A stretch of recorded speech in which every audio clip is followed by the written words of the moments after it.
Life is hectic, demanding, and doesn't stop. When honest with ourselves, we must confess we often don't know what the hell we're doing.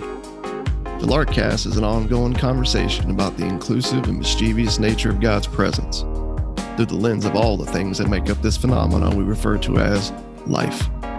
Astonishing grace and refreshing honesty collide right here for your weekly encouragement.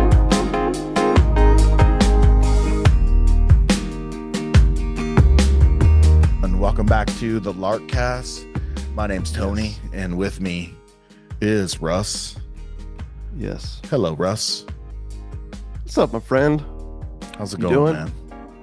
I'm doing. Yep. Can't believe it's like only 2 weeks away from school. They got kids going to school so early out by me. So I think they start like mid-August over here. Yeah, that's pretty wild, man. I felt like when we were kids, like summer, it felt like 6 months, man. You know what I mean? Like you got out of school like June 1st, and we didn't go back until like the last day of August. Yeah.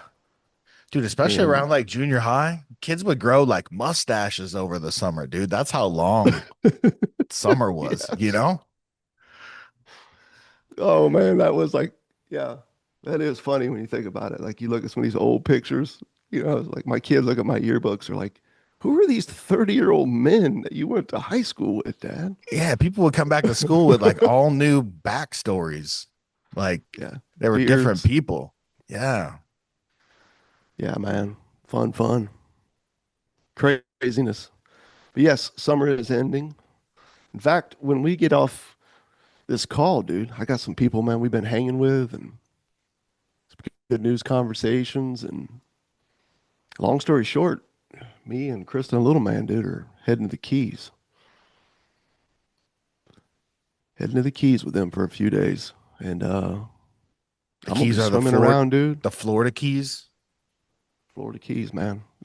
Where is that? Is that down in the tip of Down at the America's bottom. America's penis?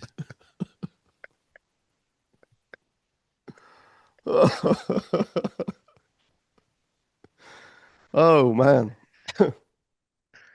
Might have to edit that one out. But Nah, just keep it. yeah, down at the bottom of America, man. Very end.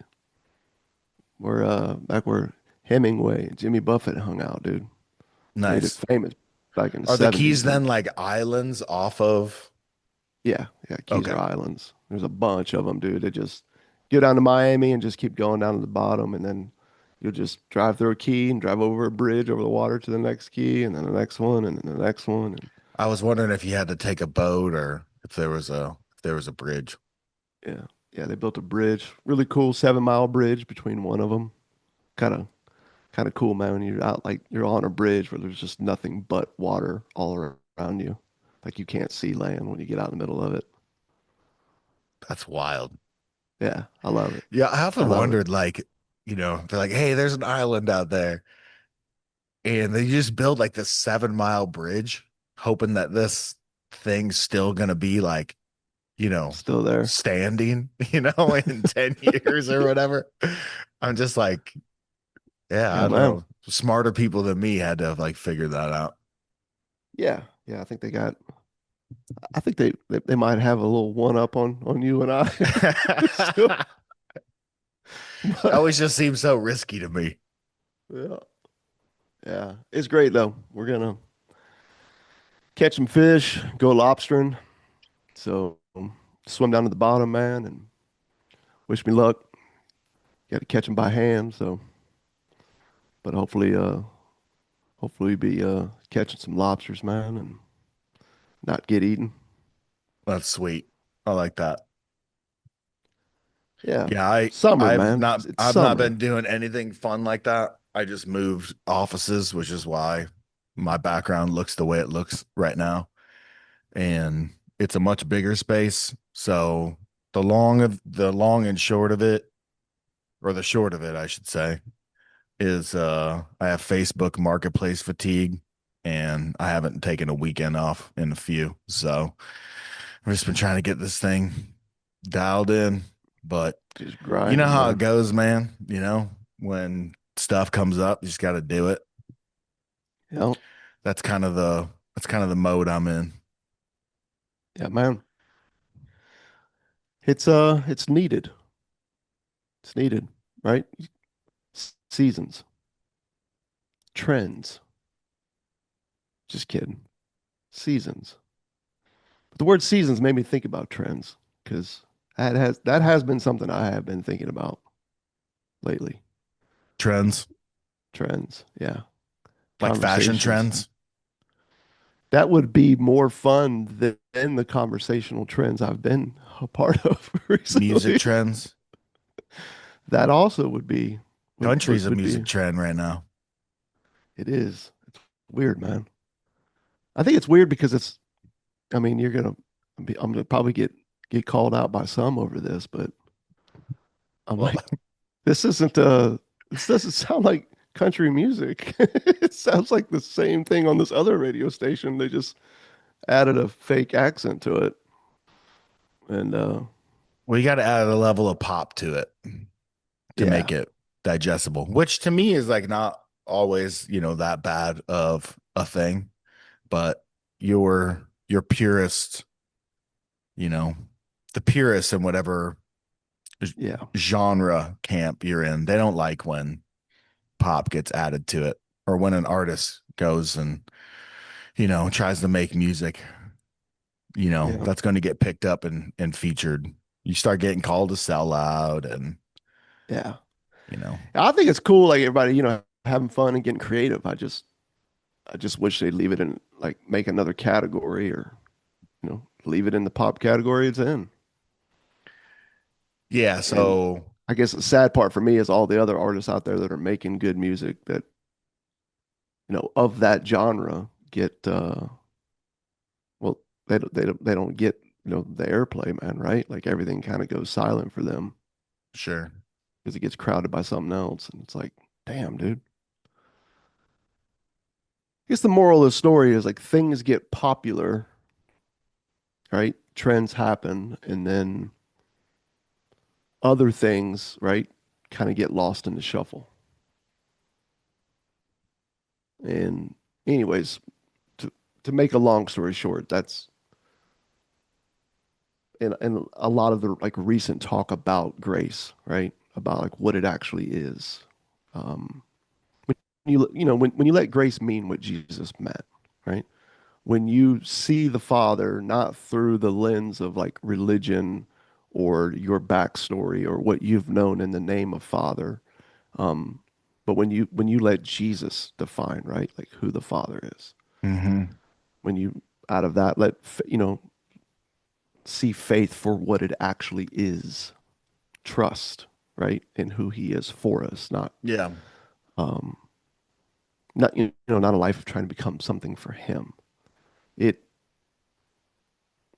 in those conversations, man, it's pretty wild. And I just recently uh, did a post on social media, just sort of explaining like, yeah, we've been absent on here and we're back, and took a season of like listening. And one of the things that has really come up, man, is dude, there's a lot of people that are just hurting out there, man, Hurting in the how? name in the name of faith, Hmm. burnt out, um, down down and out, dude. Like it's almost like the essence of they really grabbed on to certain things in the name of following Jesus, and then those things didn't pan out. And so then they grabbed on to the next thing, and that didn't pan out. Hmm. And so then they grabbed on to the next thing. And as we were talking, man, it was like I started noticing like trends. There's actually like trends within, right, the the the world of Christianity. Oh, yeah. Well, Um, one of the biggest trends of our generation just passed away recently. Johnny Mac, dude, you know? yeah, yeah, So like you have trends of like people, personalities, hmm, preachers. And now what's happening? And it probably did, you know, start back then as they put out like curriculum, you know, or Yeah. whatever. So it's more of an extension of the cult of personality. And then you have churches that are just like either A, they're about somebody. So they're grabbing onto the hottest name, and or you're just like understaffed, you know, and you're just like, shoot, dude, I need to do something here. I can't do it all. I don't even have time to think or even be creative. So like let's grab onto this thing over here. And then Yeah. just everybody grabs onto it. And then next thing you know, they're talking about it at every conference. Person's got a booth or speaking there. Yeah. Away it goes. And away it goes. And I had never connected the dots with the music trend, man, until just now, like what we were talking, because that's kind of what you see, right? Like something gets popular and then a trend gets started and it really takes off.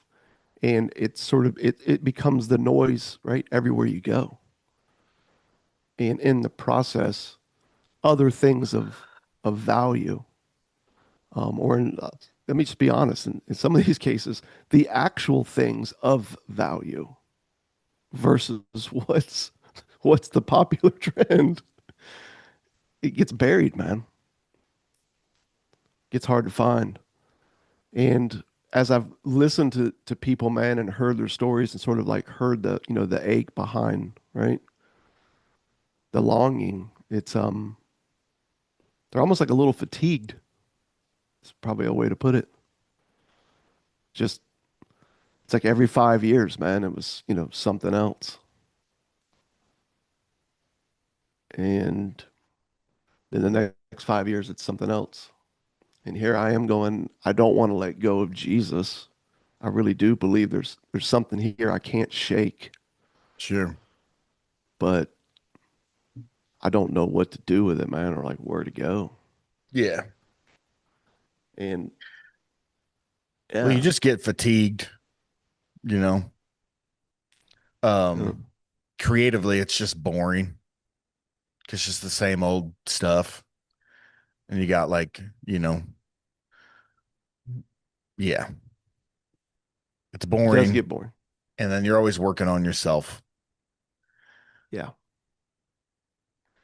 Yeah, I started kind of like backing up and going through some of those, and it seems that most all of it stems out of, I found like one common passage over like the last 30 years as I started looking into like Christian trends. And surprisingly, it's not a verse that you would probably, pick right out, that would come to mind first. And it's Matthew chapter 7, verse 13. Oh, dang, dude. I thought you were going to say the prayer of Jabez. Right? Like that was a thing. That was totally a thing. Love that trend. That was a good one. And I guess, you also have different trends, like depending on like which camp you're in, right? So, like the Catholics are on a new trend right now with this like one dude in his podcast, like the rosary every day. And of course, I'm just saying like, the charismatics are sort of like on this trend, but so I guess, some of it just, it does stem from like which camp you find yourself in. But the long and short here is among all of them, I kept finding Matthew chapter 7, where Jesus talks about the broad road, right? And the narrow road. And it was like, man, like enter through the narrow gate, he says, verse 13. For wide is the gate and broad is the road that leads to destruction, and many enter through it. But small is the gate and narrow the road that leads to life, and only a few find it. And so there's this idea of like, um, Christianity should be hard. Holiness should be hard. It should be you should feel weight. It should be sacrificial. Mhm. And if it's not, are you really even like following Jesus? Are you really even a Christian? And so there's this sort of like pressure cooker, you know what I mean? No matter which camp you go into, there's that verse is sort of like at the bottom, like that's the first ingredient. And everybody's Yeah. sort of looking down at this pot and going like, dude, am I on the narrow road or the broad road, man? Yeah. And then it was like all really hard. And then Yep. John Piper was like discovered, no, you're supposed to have joy while you're doing this.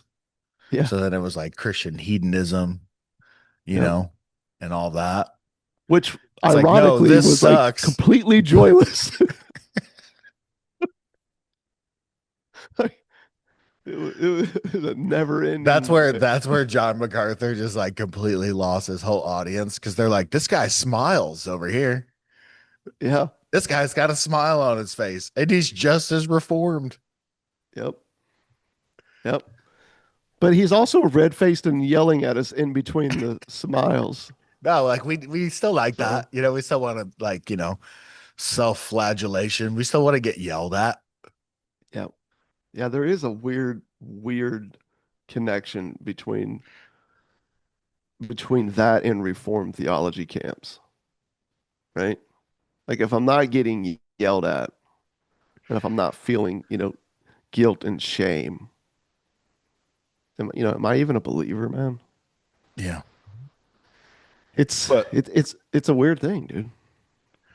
to your point, yeah, it should be hard, narrow, meaning and I think most people interpret it as sort of like it's so hard that only like a few kind of pass through. Yeah. Yep.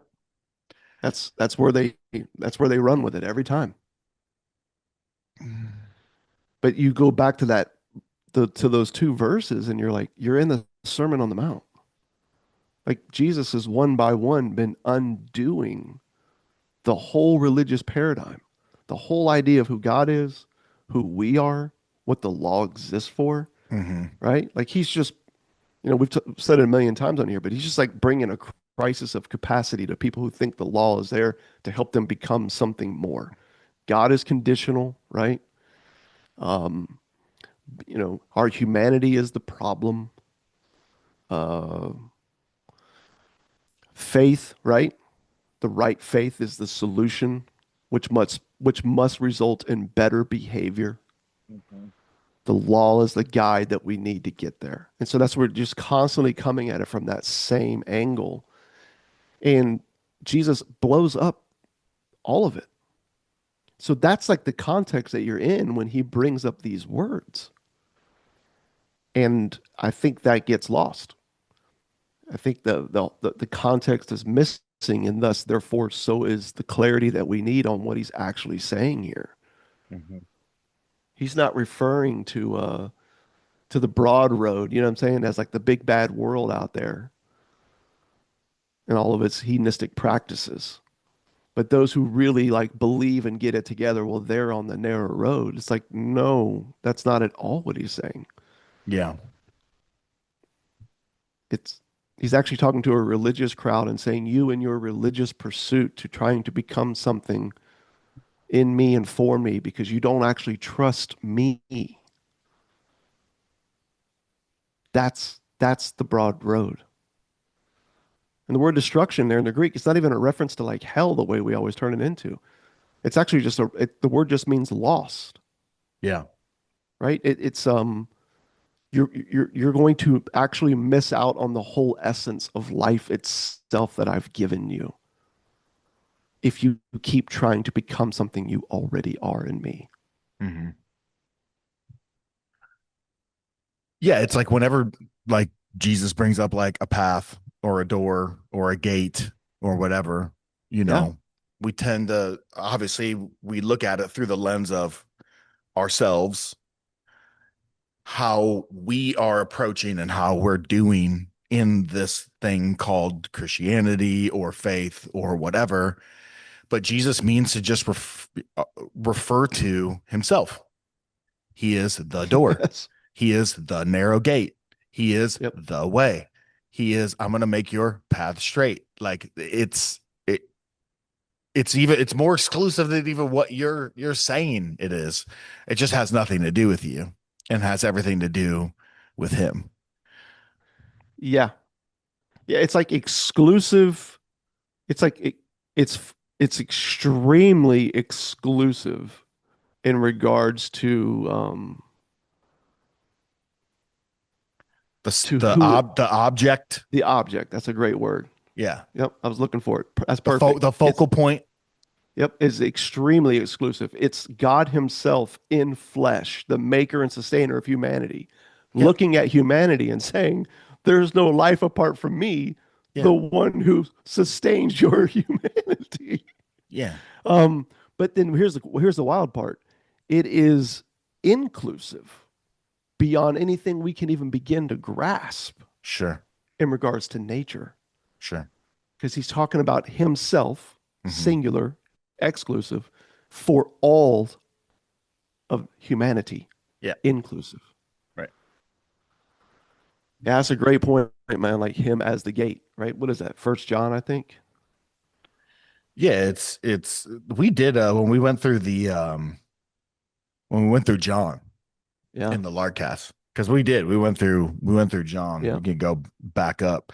It was one of those episodes we did. I was trying to find it. yeah, I yeah. I mean, think it sheesh, dude, might this be is like, like episode 184 or something like that. I don't know. yeah, yeah. It was back up, folks. If you're new out there, did a whole series of the Book of John. Yeah, but it's in there, and you're 100% right. Like Jesus refers Himself as the gate. He is the way, and so like in contrast to that, you have to think like, okay, broad road is it's like a hamster wheel, right? Like the broad road that within Christianity that we're so fearful of that we think is like, worldly behavior or, whatever. It's the opposite of that. It's think of it like a hamster wheel. Lots of sweat, right? Zero progress. Often called discipleship, spiritual disciplines, right? Finding your true self. Um, but it always seems to come back to just another way of trying to prove that we don't need a shepherd. I think that's ultimately humanity's struggle, right? Jesus is like the guy holding open the cage door, saying, "Hey, you can stop running. You're already mine. Um, you were made to need a shepherd, and it's in the dependence on me that you're actually free." But man, it's like somehow this verse got twisted into meaning something that does not align with what Jesus said. Yeah. And it became like the main ingredient of this every 5 year trend pressure cooker, man. Like I started going back and finding numerous things, but if you just like looked within like the last 30 years, you've got like Kiss dating goodbye in 97. You know what I mean? Purity culture, right? I mean, that was huge, dude, right? Like it was everywhere. And it was just this sort of like cosmic Very, idea of very successful program. very successful. Yeah. Very successful at making people not Christians anymore. Yeah, it was. Purity culture was, became like a scoreboard, a way to validate our faith, to really love Jesus, right? Turning romance into like a moral minefield or awkwardness. Like, oh, just, oh man, like Yeah, awkwardness was holiness, basically. we're always trying to Uh, work on ourselves and it doesn't work. yeah, And at the end of all the programs, at the end of all the trends, we're yeah, still left with, this frail version, this inconsistent up, down, here and there version of who, of who we are. Um, I've been watching Curb Your Enthusiasm, which is so fantastic. And so this guy, Larry belongs to a, a country club, and the episode starts out with this his guy's dad starts having a heart attack right inside the dining area. And so everyone's standing around. It's like this whole thing. And Larry's just like, all right, like I think we've stood around enough, but it's still happening. So he sits down to like eat his meal, and he gets caught by the son of the guy who's having a heart attack. He looks over and Larry's just eating his food while everyone's standing up in concern. So then he confronts him later on about praying for his dad. And of course they're Jewish and they're like, hey, you should pray. And Larry's like, it's let's see his commentary on prayer. He's just like, that's pointless. He goes, well, how do you know? How do you know, Larry?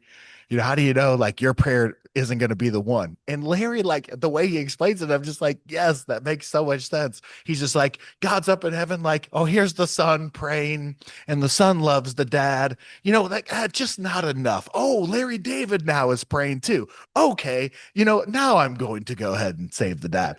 And he goes, well, that's real cynical, Larry. How do you know prayer doesn't work? He goes, because I'm bald. And it's like, that's it. Like, you know what I'm saying? Like, I feel like a lot of these trends are trying to like just unlock something. And that Yeah. thing, that something we're all searching for is that like most perfect, holy, like sanctified version of ourselves that's never going to have to say sorry ever again and isn't going to deliver wounds to our kids and isn't going to ruin our marriage in self-destructive ways and is going to be the kind of leader that takes my business to the next level. And if you're just honest with yourself, you come to find out like, dude, I'm just always gonna be to one degree or another. Not that I can't work on myself or grow in some ways, but dude, every once in a while, even after all you're working on yourself, you'll just surprise yourself with the biggest boneheaded thing ever. You're like, dude, I'm still Yeah. an idiot in some ways. 100%. And I mean, isn't that the life of faith though? Right? 100%. And I'm not preaching to the choir here. I'm just like, you know, No, I think it's great what you're sharing it. And I think that what you're saying it gets lost because we think our humanity is a problem to overcome. mhm, And we lose sight of the fact that it's God who actually already married himself to it, yep. right? He's already married himself to it. And even like just joking around, with that whole, piece from David that you were just talking about, like, laughing about, prayer and because I'm bald, but the the truth is like the way prayers presented to people, Larry David is correct. It doesn't work. Yeah. Just like the way that Matthew 7, the narrow and broad road is presented to people, guess what? It doesn't work. But when you let Jesus define what prayer is, when you let Jesus define what he means when he talks about the broad and narrow road, now you've got something like life-giving to step into. I'm on the narrow road because I trust the one who is the gate, the one who is the way. The He narrow is the road, road. he is the road who's in me. I'm in him. And all of my efforts to try to be something more, okay, that's actually the broad road he's pointing to that robs Yes. you of life. It's the Yes. religious pursuits that rob you of life. The irreligious pursuits Right. of self-reliance and independence. Yes. Yeah. Yeah. The And that immoral project, that pursuits just project make of that self, harder. that project of self, man, you can brand it a lot of different ways. You could Yeah. say that you can brand it in very broad ways. So Yep. broad is the road that leads to destruction. In the end, dude, we're all just trying to be, our own kings and queens and gods and captains of our Yeah. own ship. Yeah. And faith is always going to be foolish. The gospel is always going to be foolish. And so when you talk about just like like grace, like being the thing, and like dependence being the thing, Mm. um, and there's no buts. There's no, there's no footnotes. There's no follow up manual to it Yeah. all. It just seems just silly. It's just so silly. It's kind of funny that that you when you said that, like an aha hit me, which we might just going to throw this out there. You, me, our audience, anyone listening to this, anyone you share it with, maybe there's something so helpful and simple about maybe looking at something and just saying, is this essence of faith foolish? Because if it's not, then it's not faith in Jesus. Think about that. Think about that simple question as a filter, a question that comes from the scripture, okay? Not a new trend, but from the scripture. If what I'm choosing to trust here isn't foolish, then it's not faith in who Jesus is. It's faith in the imaginary Jesus, right, that I've been handed or I've concocted in my mind. And yet, all the things that are so popular, the things that get so much traction, the trends, they actually take you from the foolishness in an effort to make everything practical. That is Jesus's audience looking for the practical. That he's Yep. blowing up their world with, let me tell you about a broad road that you think you're not on. And the narrow road you think you're on, you're actually completely missing and thus missing out on life. Hmm. You're trying to take something that's simple and foolish, trust in who Jesus is for you, who God already is for you. And you're trying to make it a practical plan for how to be something more. Dang. I don't think I've ever found, never been able to say it quite like that. But that's like immediately helpful for me. If that doesn't help anybody else out there, sorry. But that's helpful for me. Like, dang, damn, Dude, if you don't after having a conversation, if you don't have someone being like, well, that just sounds so foolishness. silly. Oh, here the churched up wise version. It's unbalanced. Mm, unbalanced. It's unbalanced. Yeah. It lacks nuance. It's You mean like part of Jesus plus something? it's part of, it's part of the truth. Part of the truth. Yeah, yeah, dude. But at the same time, like I get the frustration and the fallout and the fear of being unbalanced. Because, if you back up and you see the purity culture, right? In 97 with that book, and then 2002, you've got purpose-driven life, right? You've got, basically we're made for five purposes and 40 days to, do a diagnostic on your soul and some plans for how to go forward. And And find out where you're supposed to serve in this massive church in Southern California.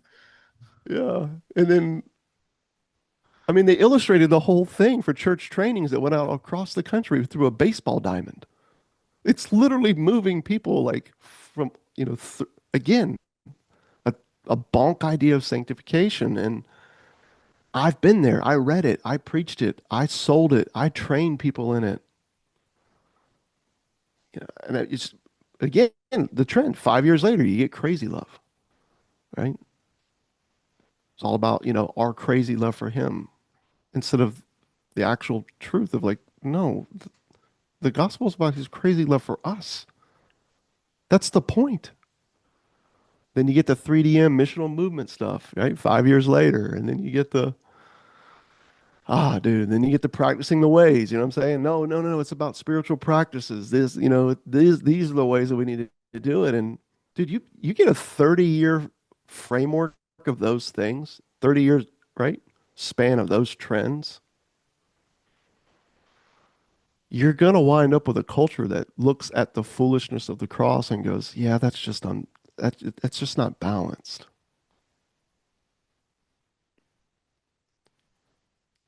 Not balance. So, It's more. yeah. Yeah. Well, Well, I think there's a lot that can be said on this, man, but I think the invitation is probably just let the foolishness of the cross be foolishness. Let the life of faith be what it is, right? Trust. Take up your cross in Jesus' words is not him inviting us to perform. right? Or to suffer more, as if that's somehow going to achieve a holiness that we don't already have as people who are the righteousness of God right now in Him. No, take up your cross as an invitation to your own funeral. It's an invitation to my funeral. The narrow road is death to the self project. That's what it is. Yep. It's the narrow road is death to the self project, to the myth that you can perfect yourself, to the myth that even that you becoming like Jesus was ever the point. Mm. And there is a freedom, right? That's found in that dependence. There's a humanity found in that. There's a joy, a peace. Ironically, all the things that those trends have promised actually Sure. come to fruition when you let go of all the when you let go of the pages of plans and just let it be foolish trust. Well, that's good stuff. And sadly, I'm out of coffee, but I will fake cheers you Yeah, man. with this cool Lark cast. Look at that. Oh. Yeah, sell those things, man. Cheers, my friends. Till next time.